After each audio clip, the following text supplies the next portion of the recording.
অভিনয়ের মাধ্যমে অনেক সময় নারী পুরুষ কবুল বলে, তো অভিনয়ের মাধ্যমে যে বিয়েটা করা হয় সত্যিকার অর্থেই এই বিয়েটা কি হয়ে যায় কিনা, ইসলামী শরিয়া কি বলে?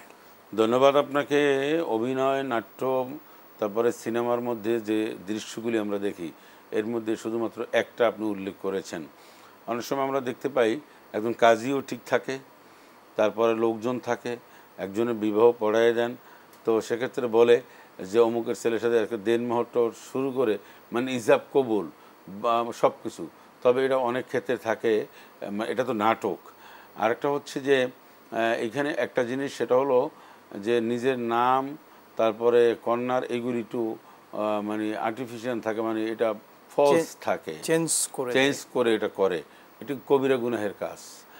সত্যিকার হলে বিবাহ হয়ে যাবে, কারণ বিবাহের শর্ত হচ্ছে ইজাব কবুল, সাক্ষী, দেনমোহর, যা কিছু সব অ্যারেঞ্জমেন্ট আছে। শুধুমাত্র ওখানে নাই যে নিজের হয়তো নামটা, কন্যার নাম বা এগুলি তারা ফলস বা সাজিয়ে গুজিয়ে নেয়, এইটাই শুধুমাত্র পার্থক্য থাকে।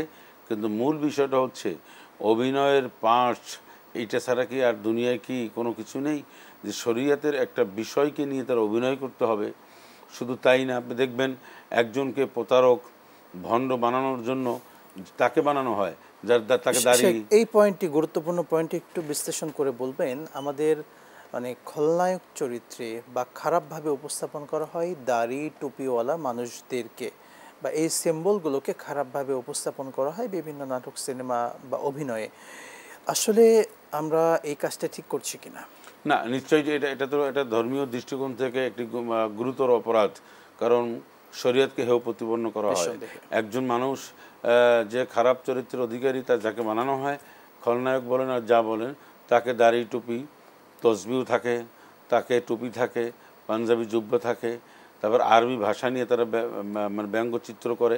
এবারে দেখবেন আল্লাহর কসম বারবার বলবে, তারপরে জান্নাত জাহান্নামে গিয়ে অনেক কথা বলবে, তুমি জাহান্নামের চৌরাস্তায় যাও বা তোর জন্য মানে নানান অভিশাপ দিবে।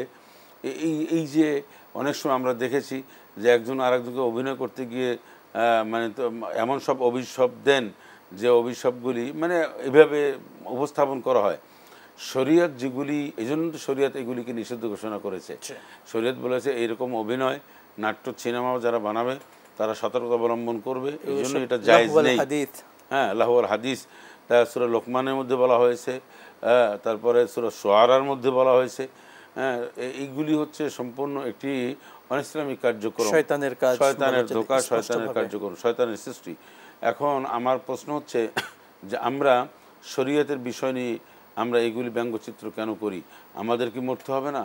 আমাদেরকে আল্লাহর কাছে জবাব দিতে হবে না? তো এইরকম শরীয়তের বিষয়গুলি নিয়ে আমরা শরীয়তের যে সমস্ত ফ্লেভার আছে, শরীয়তের যে সমস্ত কী বলে এটাকে, পাগড়ি, টুপি, তারপরে আরও অনেক কিছু নিয়ে আছে, এগুলি নিয়ে আমরা যে উপহাস করি, এগুলি নিয়ে আমরা ঠাট্টা বিদ্রুপ করি, এটা পরিষ্কারভাবে কোরআন কারিমের মধ্যে বলা হয়েছে ফাবাশশারনাহুম বিআযাবিন আলিম। এই যারা এই কাজগুলি করবে তারা জাহান্নামের শাস্তি ভোগ করবে। অর্থাৎ ইসলামের কোনো একটা নিদর্শনকে ছোট করে উপস্থাপন করা এটা সম্পূর্ণরূপে কবিরা গুনাহ, হারাম কাজ, স্পষ্টভাবে এই কাজ থেকে আমাদেরকে একেবারেই বেঁচে থাকতে হবে।